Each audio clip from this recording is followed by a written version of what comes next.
Section 4.3 exercises. Problem 1. We're asked to expand the log of 100x by using the product rule. The product rule states the log of a product, let's call it m times n, is equal to the log of the first piece plus the log of the second piece, and that holds for any base logarithm, including natural logs. So here we will have log of 100 plus log of x. The log of 100 means 10, the base, to what power is 100? That is 2. And then we copy down the log of x, and we've arrived at our answer. Problem 2.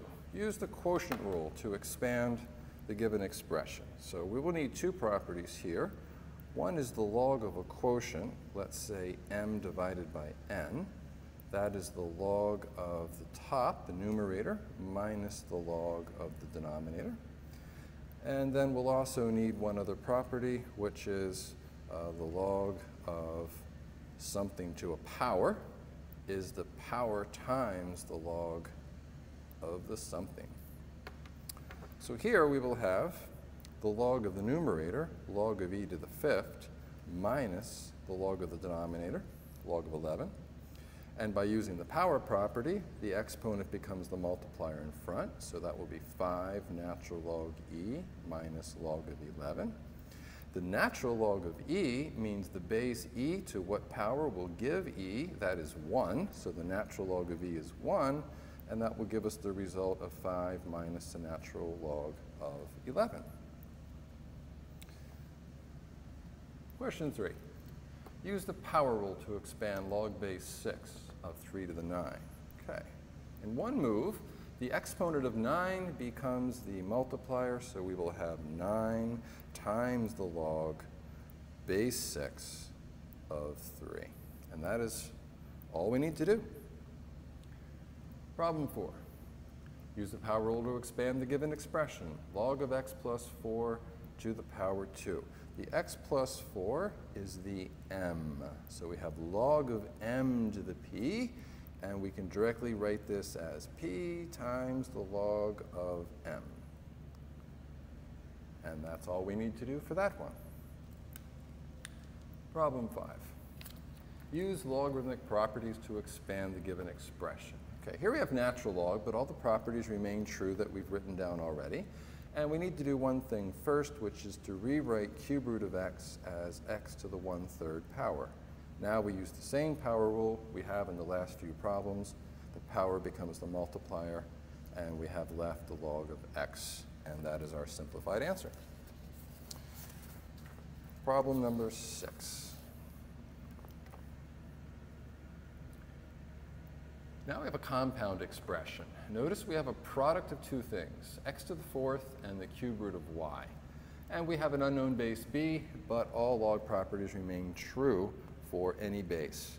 So first we will expand the product and write this as log base b of x to the 4th plus log base b of cube root of y. Now, cube root is 1/3 power, so we can write log base b of x to the 4th plus 1/3, right? This is y to the 1/3 power, so bringing the power in front, 1/3 log base b of y. And we can also bring this exponent in front and write 4 log base b of x plus 1/3 log base b of y. And that is our simplified answer there. Expand in number 7 the given logarithmic expression. So here we have a compound of several things, but the overall structure of what we have here is a quotient. So we will use the log property. That gives us log of m divided by n. So this will give us log base 5 of square root of x minus log base 5 of 25y to the 3rd. Okay, now we have a compound expression here. We have a product between 25 and y cubed. So what I will do is expand. See, I'm going to rate this as 1/2 power to prepare for the next line. I will expand, but I need to expand this in two pieces. So I need parentheses in front. Log of a product is log of the first piece plus log of the second piece, like that. And I can think of 25 as 5 squared. So I'll have log base 5, x to the 1/2. I'll distribute my minus, and I'll write 25 as 5 squared. Continuing to distribute the minus sign, we'll have log base 5 of y to the 3rd. Now I have individual terms, and each has a power, so I can use the power property and write 1/2 log base 5 of x minus 2 log base 5 of 5 minus 3 log base 5 of y.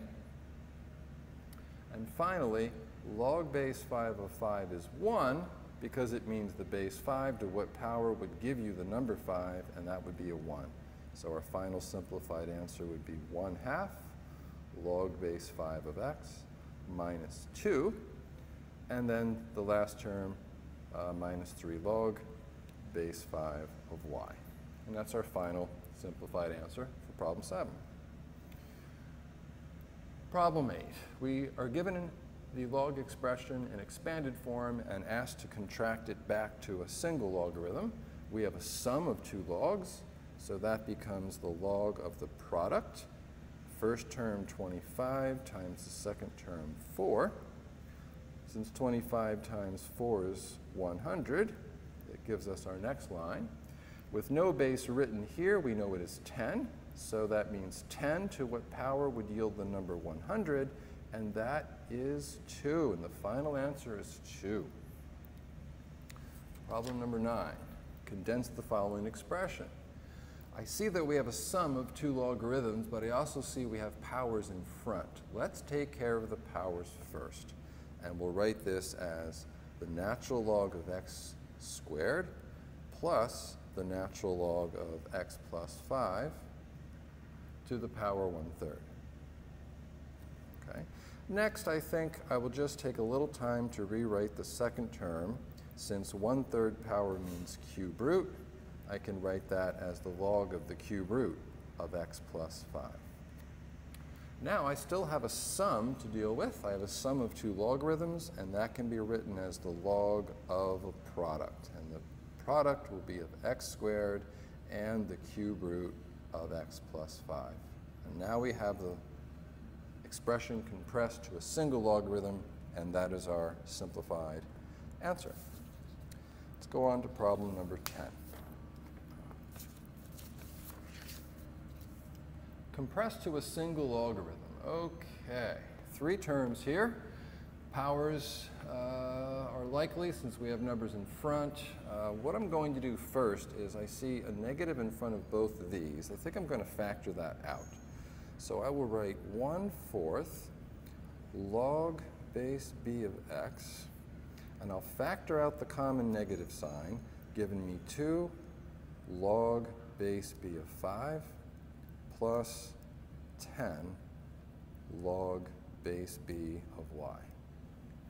The reason why I did that is now the sum of two logarithms can be compressed to a product. But before I do that, I think I will take care of the numbers in front, the multipliers, and make them powers. So I'll make this log base b of x to the 1/4 minus log base b of 5 squared plus log base b of y to the 10th. Okay. Now I'll take care of my sum of two logs and write it as the product.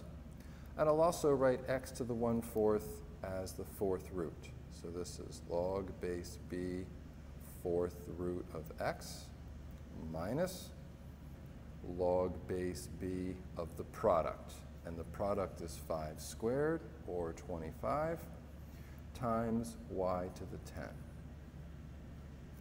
And lastly, I now have difference of two logarithms. And our last log property used will compress this down to one single logarithm, log base b of 4th root of x, all divided by 25y to the 10th. And now we have a single logarithm as our simplified answer. Problem 11. Use common logarithms to evaluate log base 7 of 2506. So this is the change of base formula, as it's often called, since we wish to change the base from 7 to 10. And our property that we will use is log base b of a number m is, in this case, the common log of m divided by the common log of the base b.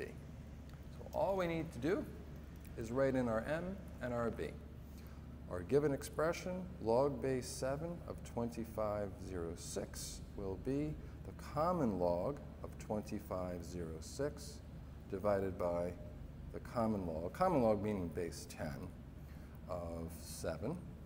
And if we wish to get a decimal approximation on the calculator, we can do that getting 4.02. Given the same expression, let's use natural logs this time to evaluate the given expression.